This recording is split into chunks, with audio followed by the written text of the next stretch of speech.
la población humana en estos territorios.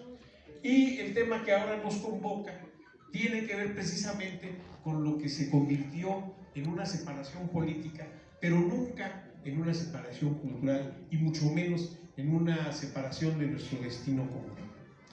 Ya lo dijo también Diego, el 28 de agosto de 1821, cuando estaban estacionadas las tropas del ejército trigarante en Guatemala. Recordemos que entonces Chiapas pertenecía a la Capitanía General de Guatemala, junto con los países que ahora forman parte de Centroamérica y cuya capital era la antigua Guatemala.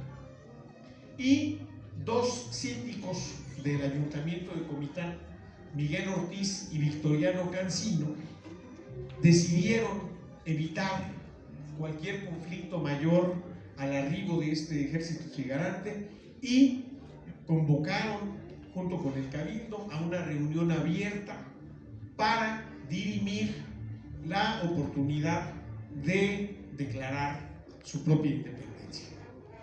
Si nosotros hacemos un recuento, quiero advertir una cosa que comenté amablemente con Edwin, que tiene que ver con que, no sé si en Guatemala suceda lo mismo, pero en México estamos acostumbrados a que se nos impuso una historia nacional, monolítica, única, en la que todos los territorios, todos los estados, todos los pueblos aparentemente habían vivido el mismo proceso. Y eso no es así. La guerra de independencia que inició, fíjense a dónde llega de repente también cierta forma de interpretar la historia, que en México es el único país en donde conmemoramos la independencia en la fecha de su inicio y no en la fecha de su culminación. Y además con la curiosidad de que se ha acostumbrado ya en todos los ámbitos, en los municipios, en los estados y en el gobierno federal, cada año dar el grito de independencia la noche del 15 de septiembre. Cuando la historia nos dice que el padre Hidalgo, el cura de Dolores, en Guanajuato, si emitió una arenga, fue después del llamado a misa y de las campanas del 16 de septiembre. ¿Por qué se festeja el 15 de septiembre la independencia en México y por qué se hace esta ceremonia del grito? Que además nos uniforma a todos los mexicanos. No quiero decir con esta historia monolítica impuesta desde el centro y desde arriba que no tengamos por qué no asumir también esos signos de identidad que nos hacen sentir mexicanos. Pero al final se trata también de un asunto relativamente simbólico. Entonces se celebra el 15 de septiembre porque era el día de cumpleaños del presidente Porfirio Díaz. Entonces se convirtió en un ritual que repetimos cada año, como si todo hubiese sucedido de la misma manera en todo el país, y no fue así. Recordemos pues que aquí en el territorio chiapaneco y en el territorio centroamericano, que pertenecía administrativamente a la Capitanía General de Guatemala, pero desde el punto de vista judicial a la Audiencia de los Confines, cuya sede estaba en Comayagua, en la actual República de Honduras, en ninguno de esos territorios hubo un solo hecho de guerra relacionado con la independencia. Fuera de uno, un tanto mítico, en el que le atribuyen a Mariano Matamoros haber estado en Tonalá, entonces parte del Soconusco, y fuera de eso no tuvimos ni las arengas, ni el ruido, ni el conflicto político que se desencadenó en el centro de México. Aquí decía Laco Cepeda, nuestro querido escritor, que en Chiapas todo llegaba tarde. Dice, aquí, por ejemplo, la burguesía le tiene miedo a la revolución, pero francesa, porque estamos un poco atrasados en el tiempo. Entonces, la independencia llegó ya cuando estaba a punto de consumarse. Entonces, ese 28 de agosto en Comitán, por primera vez en toda Centroamérica, desde el punto de vista geográfico y cultural, Centroamérica comienza en el Istmo de Tehuantepec. Entonces, por primera vez en toda la jurisdicción de la Capitanía General de Guatemala, se oyó la palabra independencia en Comitán el 28 de agosto. Naturalmente tuvieron una participación muy relevante Fray Matías de Córdoba y Ordóñez, Fray Ignacio Barnoya, Fray Juan Perrote, porque una cosa que tuvo muy significativa en este momento fue que este llamado de los síndicos que ya mencioné, Miguel Ortiz y Victoriano Cancino, fue que no solo se convocó al ayuntamiento, al cuerpo edilicio, sino también a los vecinos visibles del pueblo, y también al cura párroco y a los frailes dominicos que estaban asentados en la villa de Santa María de Comitán. El segundo momento, por eso hablamos de bicentenarios, y para mí realmente es de festejar en este momento un par de asuntos. El primero, que haya sido el ayuntamiento de Comitán una de las pocas instancias de autoridad en nuestro estado y en nuestro país que conmemoraron como se debe estos sucesos. Hay una asociación que se llama Bicentenarios AC, constituida por un grupo de ciudadanos chiapanecos que imaginaron y que soñaron que este pasado 28 de agosto de 2021 debieron estar aquí en Comitán los presidentes centroamericanos, o por lo menos sus representantes diplomáticos, porque en ese momento no solo se decidió el destino de la villa, sino el destino de Centroamérica. El segundo momento también tiene a Comitán como el lugar sede. El 2 de octubre de 1823, después de que trabajaron arduamente en su redacción Joaquín Miguel Gutiérrez y Fray Ignacio Garnoya, se emitió el Plan de Chiapa Libre. ¿Qué quería el Plan de Chiapa Libre? Recuerden ustedes que al declarar la independencia de la villa de Comitán, que fue la primera, reitero, en Centroamérica, después seguida por Tuxtla Gutiérrez el 5 de septiembre, por Ciudad Real, hoy San Cristóbal de las Casas, que además era la sede de la Diputación Provincial, hasta el 8 de septiembre, y en Guatemala hasta el 15 de septiembre. Ahora, la declaración que se hizo en Comitán era una declaración que comprendía a la villa y a su área de influencia, es decir, al partido de Llanos. Cada una de las declaraciones que se hicieron en las siguientes ciudades fueron también así, de cada una de las ciudades por sí mismas. En cambio, la declaración de Guatemala, de Gabino Gainza, fue una declaración que abarcaba a todo el reino de Guatemala, a todos los países, a Honduras, a Nicaragua, a Costa Rica y a Chiapas.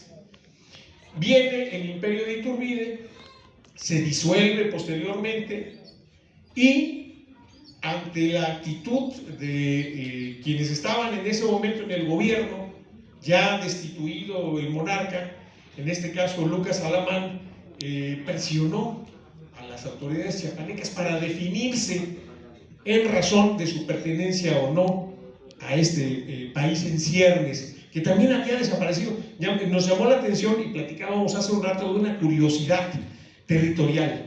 En el momento del imperio de Iturbide, el nuestro, que en ese momento comprendió también a Guatemala y a toda Centroamérica, fue uno de los países más grandes del mundo, porque iba más allá de Nuevo México, de California y demás, de Texas y de todo este territorio que pertenecía a la Nueva España, y llegaba hasta Panamá.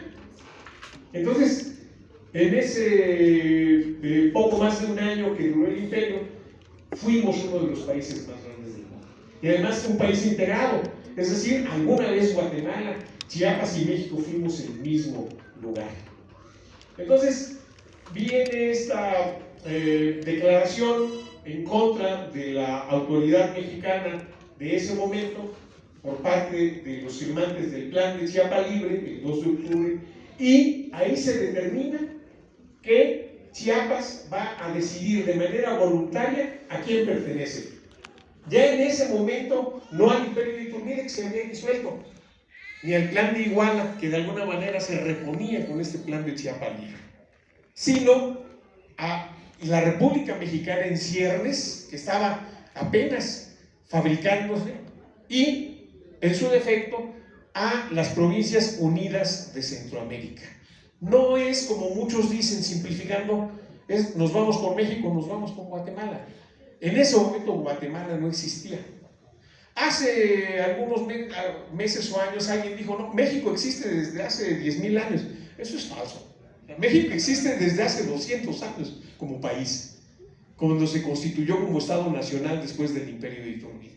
Entonces, la decisión que tenía que tomar Chiapas no era entre México y Guatemala, era entre una república que estaba en formación y una república mayor en la que soñaron muchos centroamericanos, algunos guatemaltecos, algunos hondureños como Morazán, algunos Manuel José Arce, nos acordábamos también de quien quería ser obispo en El Salvador, Fray Matías Delgado. En fin, había distintas iniciativas, Francisco Morazán, que querían una Centroamérica unida, y dentro de esa Centroamérica Chiapas, que había pertenecido territorialmente a este espacio geográfico.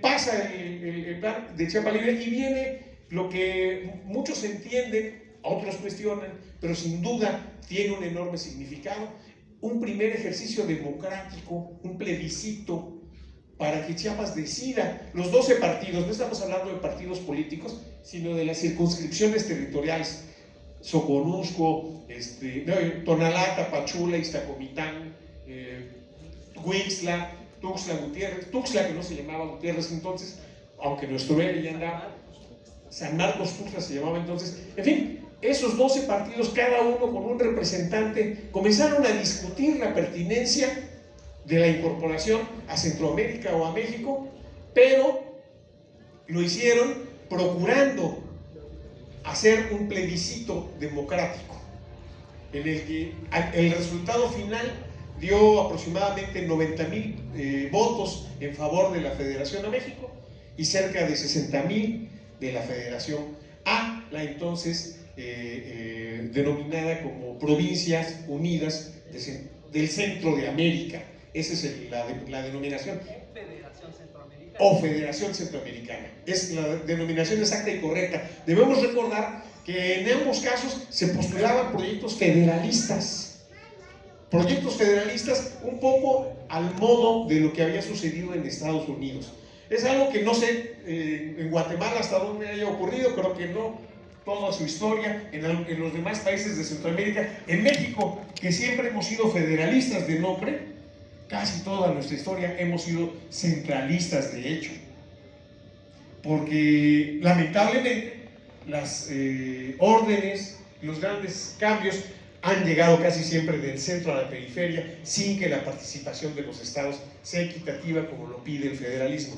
El caso es que el 14 de septiembre de 1824 Chiapas decide voluntariamente federarse a la naciente República Mexicana y forma parte de hecho y de derecho de este nuevo país. A estas alturas de la historia no podemos hacer reclamos históricos al pasado, porque pese a que hablamos de que lo que pesó en ese momento fueron los intereses de los grupos dominantes, de las oligarquías locales, de los criollos que se querían independizar. Recuerden que la independencia no fue un proceso que haya sido una ocurrencia de unos cuantos y que de la noche a la mañana dieron un grito y se fueron a combate. No, desde finales del siglo XVIII, a partir de las reformas borbónicas del Imperio Español y de las Cortes de Cádiz, se comenzaron a introducir cambios que dieron lugar a que esas ideas de independencia se fueron propugnando cada vez más. Recordemos que el gran prócer de nuestra independencia comiteca y chiapaneca, Fray Matías de Córdoba y Ordóñez, nacido en Tapachula, estudió nada menos que en la Universidad de San Carlos de Guatemala. Y además, de ahí tomó el ejemplo de fundar en nuestro territorio la Sociedad de Amigos del País, que era un grupo progresista que estimuló el desarrollo del comercio, que estimuló la modernización administrativa y que introdujo una serie de cambios que dieron lugar finalmente a la consumación de la independencia. Esta breve historia es una historia muy importante porque dio lugar a la constitución de diferentes estados nacionales de una manera muy curiosa. O sea, esta Federación Centroamericana duró hasta 1838.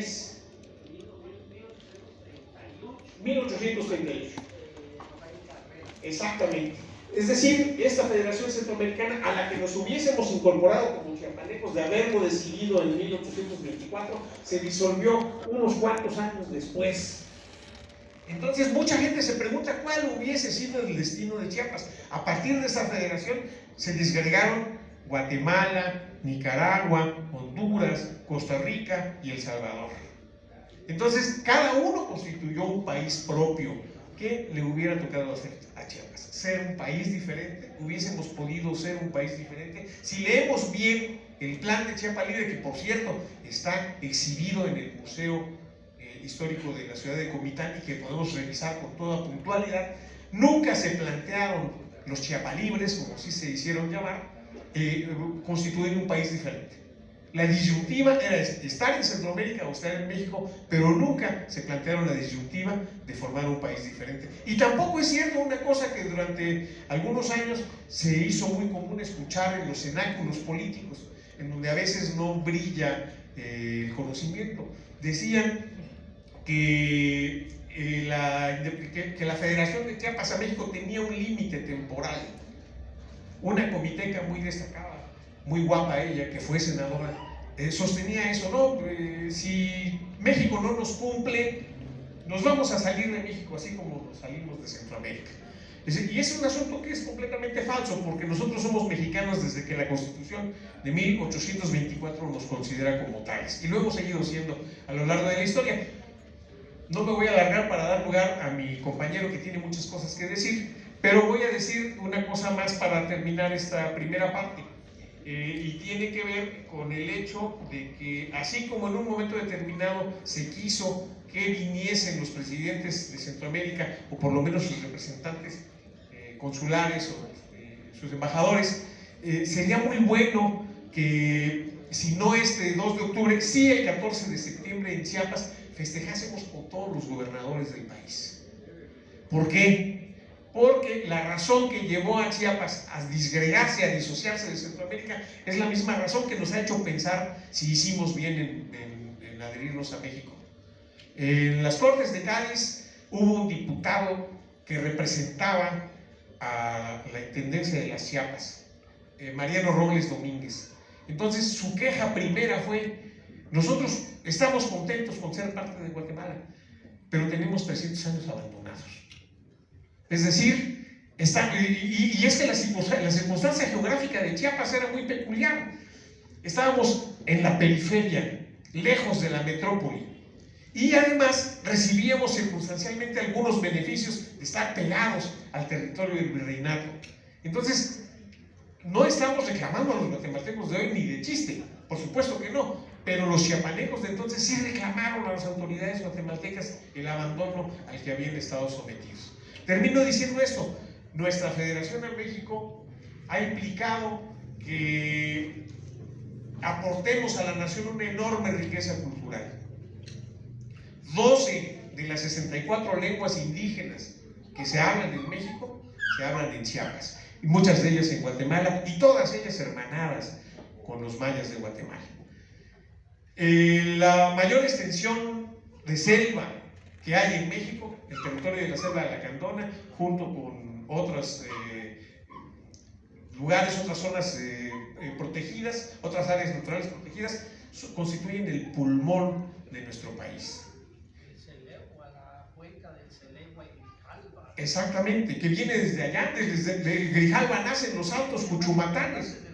Así es, viene desde los Altos Cuchumatanes y desemboca en el Golfo de México. Chiapas y Tabasco tienen solo juntos más de la mitad de la escorrentía, es decir, la mitad de la lluvia que cae en todo el país cae en Tabasco o cae en Chiapas, y también la mayor reserva de agua potable, además de petróleo, agricultura, etc. Entonces, así como Mariano Robles Domínguez en su momento, muchos mexicanos a lo largo de la historia han reclamado que la lejanía de la metrópoli nos ha mantenido en el descuido y en el abandono.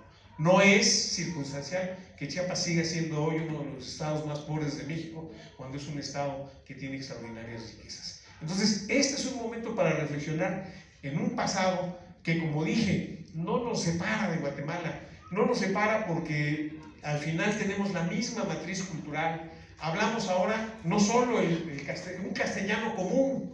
Recuerden que solo los chiapanecos seguimos voceando y lo hacemos con mucho agrado, voceamos. Y dice, en Guatemala hablan de voces que han de hablar. El caso es que voceamos como los guatemaltecos, tenemos un vocabulario común, tenemos una dieta común, le decimos chuchos a los perros, en fin, tenemos una serie de cosas que nos hermanan y nos unen y nos identifican.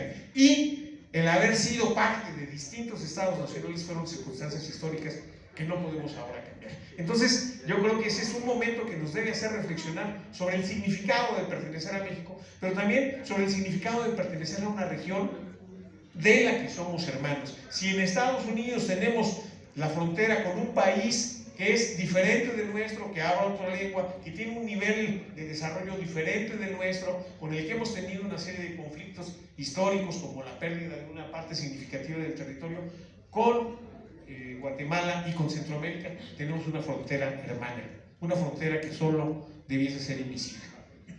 Le dejo la palabra al maestro. Adelante, maestro. Un aplauso fuerte para el ilustrísimo maestro Carlos Román. Estimados señores, muy buenas noches, querido pueblo de Comitán. Es un gusto para nosotros, un honor, un privilegio estar compartiendo con ustedes. Reciban un cordial saludo de la Casa de la Cultura de Huehuetenango. Allá nuestra Casa de la Cultura lleva el nombre de la ilustre profesora Elsa Yolanda Alfaro García. Es un privilegio, reciban ustedes el saludo de mis coterráneos, sus hermanos. Ustedes son nuestros hermanos huehuetecos. Un aplauso para ustedes, lindo pueblo de Comitán de las Flores, Comitán de Domínguez. Que Dios los bendiga, tierra bendita, en donde nuestra hermandad viene desde hace miles de años. ¿Desde dónde viene nuestra sangre común? Nuestros territorios fueron habitados hace un poco más de 20.000 años por las antiguas culturas clovis. Aquellos pueblos errantes que cazaban mamuts, mastodontes y todo ese tipo de bestias en aquel tiempo, y posteriormente estos pueblos fueron habitados por diferentes culturas, de las cuales resaltan las culturas celtal y maya quiché. Maya quiché es la cultura que hoy tiene su pleno asiento en Guatemala, y especialmente en los departamentos de El Quiché, Huehuetenango, Totonicapán, parte de Retaluleu, Quetzaltenango. También acá tenía su asiento la cultura quiché, además de la cultura celtal, tzotzil, chamula. Y más adelante, Comitán también fue invadida por una buena porción del ejército mexica, más o menos 50 años aproximadamente antes que vinieran los españoles. Y de ahí que Pedro de Alvarado invade Guatemala, de una expedición que se derivó de la conquista de México de Hernán Cortés. Invade Guatemala, conquista Guatemala. El hermano de Pedro de Alvarado, Gonzalo de Alvarado, conquista Huehuetenango. La conquista de Guatemala se registra como una fecha de, podríamos decir, de inflexión. Citamos el 24 de febrero de 1824. Luego Pedro de Alvarado llega a El Quiché, mata a los reyes, los quema vivos, y luego uno de los hijos de los reyes le dice: señor Pedro de Alvarado, lo que usted hizo fue una ingratitud, porque realmente nuestros papás, ellos no querían matarlos a ustedes y encerrarlos y quemarlos vivos, sino que fue por consejos de un rey que está al occidente. Ese es el Caibil Balam. señor de los Man, y ahí sí hay oro. Aquí nosotros somos pobres, en cambio esos tienen mucho dinero, cabalmente. Entonces Pedro de Alvarado envía a su hermano Gonzalo de Alvarado y se desarrolla el proceso de conquista de Huehuetenango entre los meses de julio hasta octubre de 1825.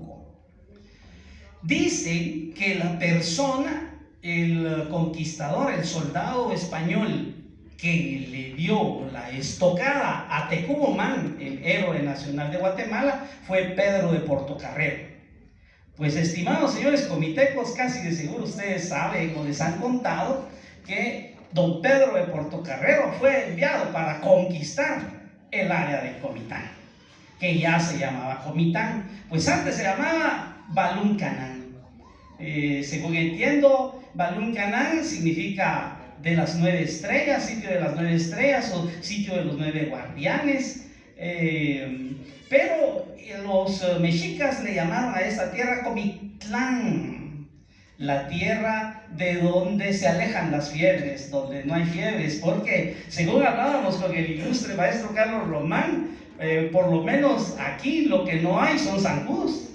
Lo que sí se sufre en las tierras de Tapachula, ¿verdad? Y toda esa área costera, y especialmente el área de calor, que es en donde parece el infierno, Huistla, ¿verdad? Y entonces esta área era alejada de Huistla, y entonces tenemos esa afinidad. ¿Por qué afinidad? Porque los quichés, los maya quichés, estaban extendidos hacia este lado y también convivían con la cultura mam, y había mucha relación comercial entre la gente de Comitán, que eran mexicas, y la gente de Xinabajul, la capital de los mam, en donde de Xinabajul había un sitio ceremonial que se llamaba Sac Uleu.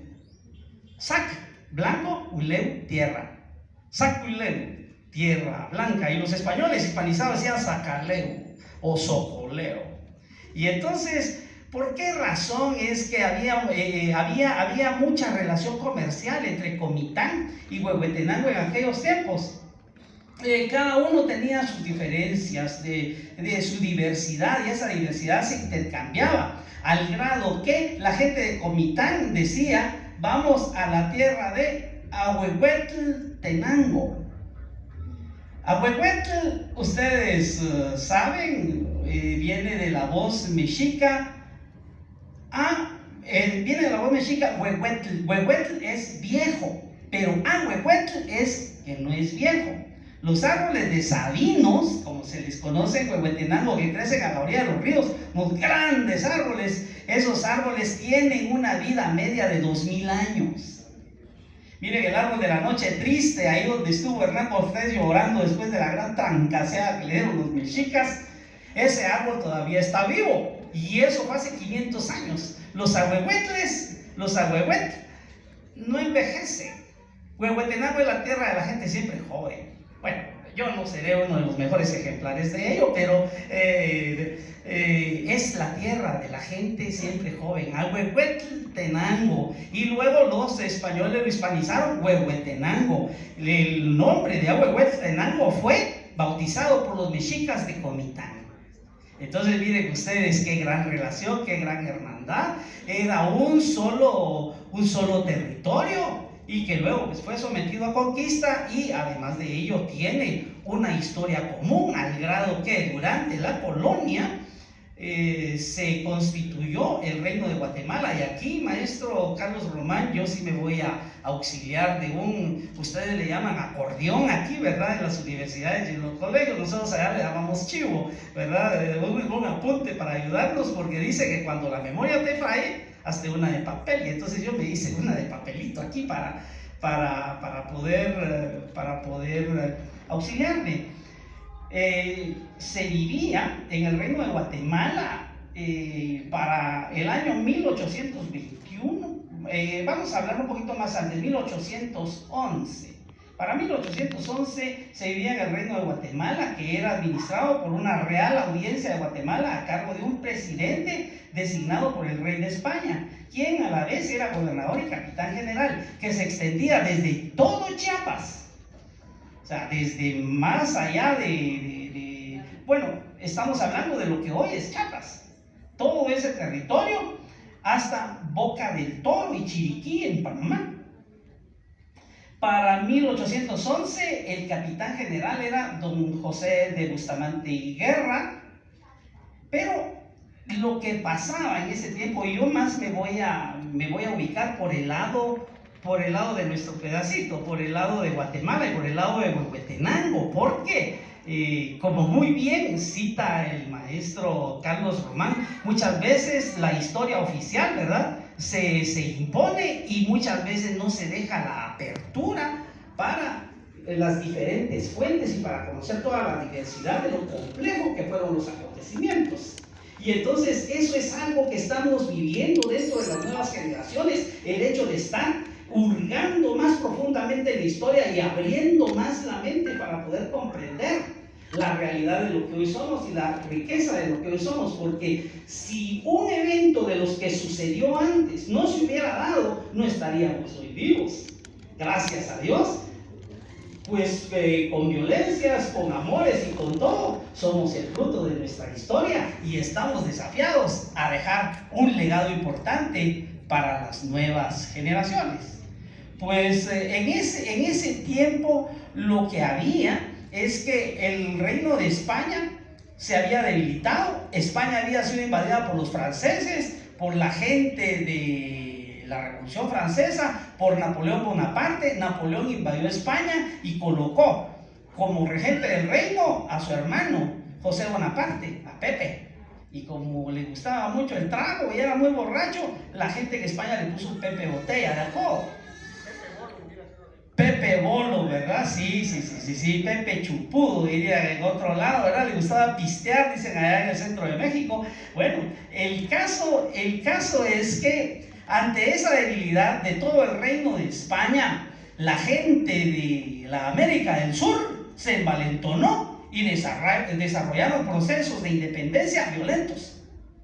Para ese tiempo, los nombres que se hicieron famosos, evidentemente, Simón Bolívar, Francisco de Miranda, José de San Martín, Antonio José de Sucre, Bernardo O'Higgins. Y miren ustedes, en 1810 empieza, 1811, empieza también aquí en México también el ardor de la independencia con don Miguel Hidalgo y Costilla, el padre, y José María Morelos y Pavón, y fueron procesos violentos, mucha guerra, sangre, muerte y todo eso. Entonces imagínense ustedes el ambiente que le esperaba al reino de Guatemala, que le esperaba a José Bustamante y Guerra. ¿En qué momento me van a echar reata, verdad? En El Salvador, Fray Matías Delgado empezó también con sus ambiciones, porque digo, si hay una independencia y logramos que El Salvador se independice, El Salvador va a necesitar obispo, y entonces a mí me va a dar el obispado el Papa. Entonces, Fray Matías Delgado lo que quería era su obispado, pues. Entonces habían intereses, y además había intereses oligárquicos, habían oligarquías, clases privilegiadas, tenían prebendas del gobierno español. Había oligarquías en Guatemala que venían y cobraban impuestos a los diferentes ayuntamientos que había en el reino de Guatemala. También había oligarquías acá en San Cristóbal de las Casas, en Tuxtla, y hubo un proceso en que separaron también a San Marcos Tuxtla y a Ciudad Real. En ese tiempo San Cristóbal de las Casas se llamaba Ciudad Real, y entonces también acá lo que se pretendía era unificar otra vez a esos dos ayuntamientos. O sea, había intereses, había ambiciones. Fray Matías Delgado hace un proceso en El Salvador, le sofocan el intento. Luego unos sacerdotes y también fieles que se congregaban en el convento de Belén en Guatemala también empezaron a conspirar para venir y rebelarse y hacer un proceso de revolución y hacer la Armada en Guatemala, que esa también fue sofocada por el capitán general de aquellos tiempos. Entonces, miren, era un ambiente muy, muy explosivo. O sea, había miedo de que en cualquier momento la gente se iba a levantar. No solamente ese ambiente de intereses y todo lo que había, el entorno tan explosivo de sangre, muerte, Agustín de Iturbide dando riata aquí en el centro con Vicente Guerrero y todo ello, y ya Simón Bolívar asentado y con problemas allá. ¡Qué miedo! Y algo que pasó en Guatemala. En 1820 se levantan las comunidades de Totonicapán, que dieron lugar a los 48 cantones de Totonicapán, que hoy todavía existen y que hacen procesos muy tremendos en Guatemala. Esa organización de los 48 cantones en aquel tiempo estaba encabezada por el señor Atanasio Tzul de San Miguel Totonicapán y Lucas Aguilar. Y ellos vinieron y dijeron: miren, nosotros les estamos pagando impuestos a los ladinos, ya no le paguemos impuestos a los ladinos. Miren, en México ya están con las ideas de que los indígenas no paguemos impuestos. Entonces aquí no paguemos impuestos, y además de eso, ya los reyes en España ya no sirven, entonces nosotros tengamos nuestro propio reino. Y sí, dijo la gente de San Miguel Totonicapán, la gente de San Cristóbal, Totonicapán, San Francisco el Alto y Momostenango, se unieron todos y declararon como reyes a Atanasio Tzul y a su mujer, Felipa Soc, y les hicieron su trono de madera, porque eran los reyes, y la corona. ¿Qué hacemos para la corona?, dijeron los señores. Se fueron a meter a la iglesia de San Miguel Totonicapán, y ahí se fueron a sacar la corona del señor San José y se la pusieron a Atanasio Tzul. Y a Felipa Soc le quitaron la corona a Santa Cecilia y se la pusieron a Felipa Soc. Ese fue un reinado indígena en Totonicapán que duró 29 días. A los 29 días los ladinos se asustaron y se armaron y fueron a hacerles un proceso de violencia. Se pelearon, hubo combate, hubo muertos, capturaron a Atanasio Tzul y a Lucas Aguilar, y los tuvieron 9 días dándoles latigazos, 9 días completos, y a los 9 días los soltaron.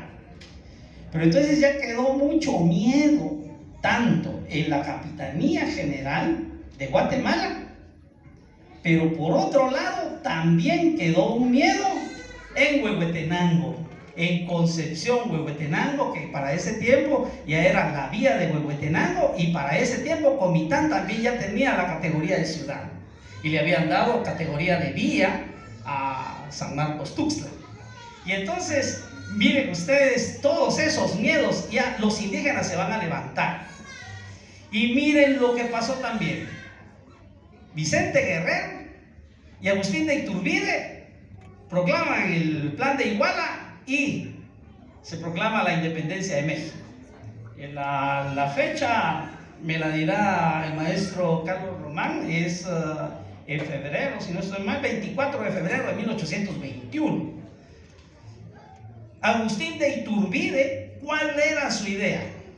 Bueno, la retórica de Agustín de Iturbide era venir y desarrollar un proceso en donde hubiera un México unido, un México del pueblo, y además de eso, que los indígenas no pagaran impuestos. Ese fue uno de los elementos fundamentales para cristalizar la revolución, que los indígenas no paguen impuestos.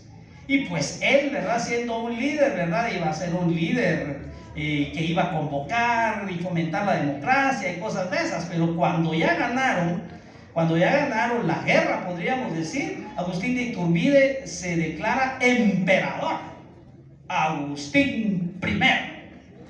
¿Cuál era la idea de Agustín de Iturbide? Agustín de Iturbide lo que quería era ser emperador, pero él no estaba pensando solo en México, él pensaba en una América unida.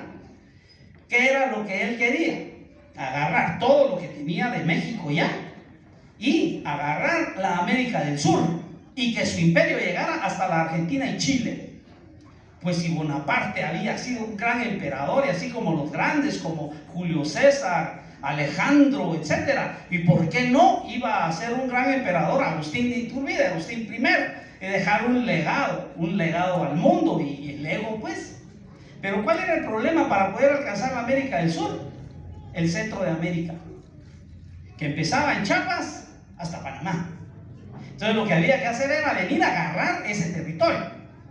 La idea de él fue venir e intimidar a los ayuntamientos más importantes del reino de Guatemala antes de entrarle a la Capitanía General. Y entonces lo que hizo fue uno de sus generales, el más feroz, el más criminal, italiano, don Vicente Filísola. A este general lo mandó con un contingente de 500 hombres para la región de Oaxaca. Los asentó ahí y dijo: miren, lo que vamos a hacer es, con esta fuerza, lo que vamos a hacer es invadir el reino de Guatemala. Los vamos a combatir, los vamos a matar y todo eso, y nos vamos a hacer del territorio. Y luego, ya que tenía sus tropas acantonadas, manda una invitación muy cordial a los ayuntamientos de Santo Domingo de Comitán, San Marcos Tuxtla, la Villa de la Purificación de Jacaltenango, al ayuntamiento de Concepción Huehuetenango y a Ciudad Real. Una invitación a unirse al imperio de Iturbide. Únanse los centroamericanos, únanse los del reino de Guatemala al imperio de Iturbide. Miren, era una gran amenaza. Y eso lo vieron aquí en Comitán, Fray Matías de Córdoba. ¡Qué horror! Si nosotros les decimos que no, esta invitación es una amenaza. Nos van a matar. ¿Qué costos va a tener eso para nuestra gente? Fray Matías de Córdoba lo que hizo fue promover y convencer a los miembros del ayuntamiento de Comitán de mejor declarar la independencia. Y de esa manera es como el 28 de agosto de 1821 Comitán se declara independiente. Fue la primera puntada y mandaron ellos oficios a los demás ayuntamientos. Mandaron oficios a Ciudad Real, a San Marcos Tuxtla, mandan oficio a Jacaltenango, a Huehuetenango, y también mandaron oficio a la Capitanía General de Guatemala el 28 de agosto de 1821. Recordemos el tiempo que tardaban en llegar los correos, ¿verdad? Porque era a pie o en bestia, llevaba mucho tiempo. Imagínense ustedes qué era lo que le pasaba, qué era lo que enfrentaba Huehuetenango.